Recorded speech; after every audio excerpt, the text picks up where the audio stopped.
Paolo Avellino suportado ng daddy ni Kim Chiu.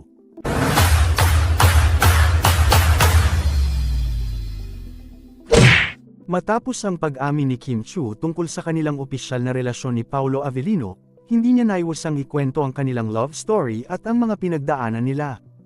Ayon kay Kim, matapos siyang masaktan ng husto sa kanyang dating kasintahan na si Sian Lim, naging mahirap para sa kanyang mga magulang na muling magtiwala. Ngunit nang minsang dumalaw si Paolo sa kanilang bahay para sunduin siya sa kanilang shooting, nagbigay ito ng magandang impresyon sa kanyang mga magulang. Lalo na sa kanyang ama. Ayon kay Kim, labis siyang humanga sa pagiging merespeto at magalang ni Paolo sa kanyang mga magulang, lalo na sa kanyang daddy. Ang pagkakaroon ng magandang relasyon ni Paolo sa kanyang ama ay nagbigay ng kumpiyansa kay Kim na ipagpatuloy ang kanilang relasyon. Sa katunayan, naging masyado pang masarap ang kanilang usapan na muntik na silang malate sa kanilang shooting. Pagkatapos ng shooting na yon, sinabi ng ama ni Kim na kung sakaling manligaw si Paolo, ay suportado niya ito ng buong buo. Ang pagpayag at suporta ng kanyang ama ay isang malaking bagay para kay Kim, na lalo pang nagpapatibay ng kanilang relasyon.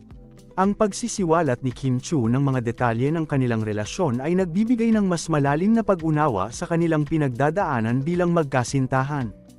Ang mga kwento ng kanilang paglalakbay patungo sa pagmamahalan ay nagpapakita ng kanilang pagtitiyaga, paggalang sa isa't isa, at ang suporta ng kanilang mga mahal sa buhay.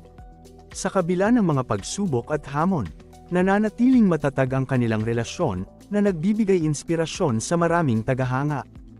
Ang kanilang love story ay isang magandang halimbawa ng tunay na pagmamahalan, na pinapatibay ng tiwala, respeto, at suporta mula sa pamilya.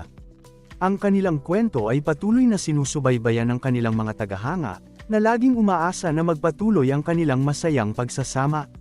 Sa bawat hakbang ng kanilang relasyon, makikita ang tunay na pagmamahala na bumabalot sa kanila, na siyang nagiging inspirasyon sa maraming tao.